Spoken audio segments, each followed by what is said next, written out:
नमस्कार दोस्तों, कैसे हैं आप? मैं हूं गौरव और ये है ट्रांसफॉर्मेशंस।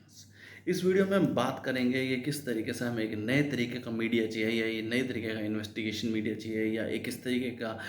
जर्नलिज्म प्लेटफॉर्म जो कि अगर कोई ऐसी कोई कंडीशन या ऐसा कोई एक्सीडेंट हो भी जाता है तो उसके बाद किस तरीके के सिस्टम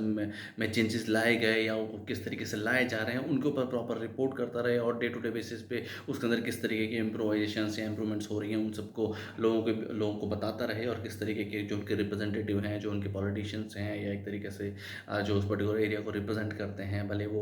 सांसद हों, भले वो विधायक हों, वो किस तरीके के अब स्टेप्स उठा रहे हैं ताकि इस तरीके की चीज़ों को इम्प्रूव किया जा सके और उसमें लेजिस्लेटर और वो एग्जीक्यूटिव दोनों का ही पार्ट है। जैसे कि हमें रिसेंटली देखने को मिली, अगर हम पिछले 7-8 महीनों की अगर घटनाएँ उठा के देखें, तो हमें 2-3 स्टैम्पीड के मामले दिखे, भले वो इधर आपके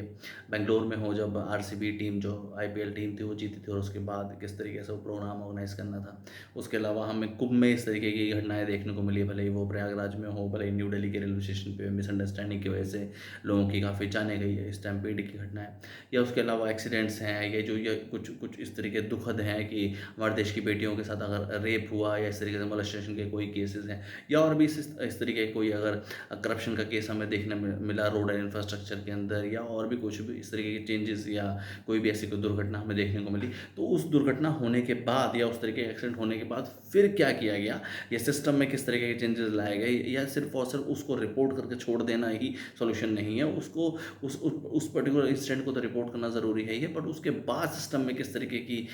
एक तरीके से इम्प्रूवमेंट्स की जाए या बेहतरी की जाए या डे टू डे बेसिस पे या फेज़ मैनर पे चीज़ों को इम्प्रूव किया जाए ताकि आगे इस तरह की घटनाएँ हमें ना देखने को मिले या ओवरऑल सिस्टम में इम्प्रोवाइज़ेशन हो। उसके अलावा अब डे टू डे बेसिस पे हम देखते हैं काफ़ी बार किसी, जैसे अभी रिसेंटली राजस्थान में झालावाड़ में जो एक हमें हादसा देखने को मिला, तो उसके बाद डिफरेंट डिफरेंट स्टेट्स के जो सरकारी सिविल हमारे स्कूल हैं, उसके अलावा हॉस्पिटल्स हैं, उनकी डे टू डे बेसिस पे रिपोर्टिंग हो, डॉक्यूमेंट्रीज़ हो कि यहाँ पे इशू हैं और उनको किस तरीके से इम्प्रूव किया जाए, वहाँ इस तरीके के हादसा ना हो या इस तरीके के हादसे हमें और कहीं और देखने को ना मिले और हेल्थ केयर में, एजुकेशन में या और जितनी भी सरकारी संस्थाएँ हैं, उनकी बिल्डिंग्स है या और। तो इस तरीके के मीडिया की बहुत ज़्यादा ज़रूरत है, जैसे नीड ऑफ आवर इस समय है, ताकि जो इस तरीके के हादसे अगर पहले हो गए हैं तो वो आगे ना हो और उनकी बेहतरी के लिए एक काम कर सकें और वो सिस्टम के साथ मिल के, अब भले ही इसके अंदर कोई एक एनजीओ पार्ट कर सकता है, फाउंडेशन पार्ट कर सकता है, बट इस तरीके के सिस्टम एक डेवलप किया जाए ताकि अगर कोई एक बार हादसा ऐसा हो भी गया है, कोई दुखद हादसा हो गया, भले वो ब्रिज का हादसा है, भले ही वो स्टैम्पीड का हादसा है, कुछ भी है, तो वो आगे उस तरीके के हादसे ना हो और society and community at large की बेहतरी के लिए काम किया जा सके। जय हिंद, जय भारत।